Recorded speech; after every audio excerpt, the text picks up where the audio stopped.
Welcome back. Well, finding a babysitter can be a real challenge. If you're a mom, if you're a dad, just finding childcare is so important. And when we look for a vet or look for a doctor, you usually tend to investigate it. But finding a babysitter, some people don't do that.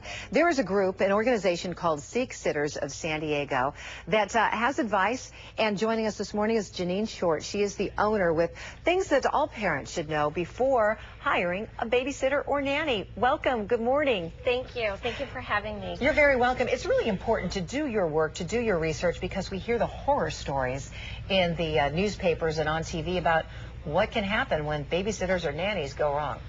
Absolutely. I am a mom of 3 kids, and it's very important for my family, as well as offer this service to the community, good, reliable child care. And when I interview people, I interview them personally, and 3 main questions that I do ask when I'm looking for a good candidate to add on to our babysitting team. The first question is, why do you want this babysitting position? Are they motivated by money, or are they motivated by love of children? And secondly, ask them what activities they like to do with children. I have a 7, 4, and 2.5-year-old, and it's very important. You're a busy mom. Yeah, they keep me on my toes. It's very important that they have experience with kids of all ages. So what kind of activities would you do with a 7-year-old? What kind of activities would you do with a 4-year-old? Right, you don't want them parked in front of the television set.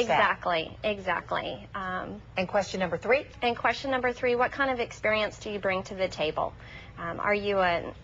Do you have previous child care experience, whether in the teaching field or whether a preschool teacher, or do you have certifications?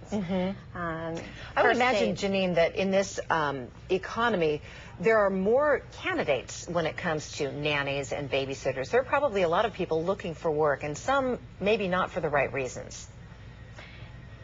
I mean, for money, and not the love of children, like you just said. Yeah, I mean, really, the screening process is intense. I mean, you really have to dig down deep and soul search, and that's why we do background checks. And tell us about, what do you look for when you do a background check, and can anybody do one?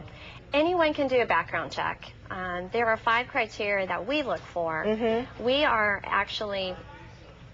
We do background checks with live individuals. We have private investigators that do our background checks, which is really important. That way you get the most accurate information. And we look for criminal background. We look for civil. Civil's very important in that it shows character. And so what kind of things would be that? Like traffic citations? Traffic citations, yeah. Are they a responsible adult? Obviously check the sex offender registry, as you said, and verify their identification, character screening, and look on MySpace, Facebook, and some of the other social networks on the internet. Absolutely. You need to make sure that their accounts on the internet, what are they posting? What kind of language? What kind of material? It all goes back to character. So this just validates, after my interview, they get background screened, and just validates that I am hiring the right people for the babysitting team.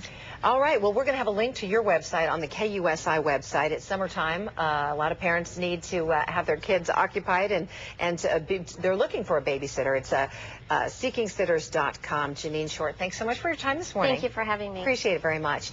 Well,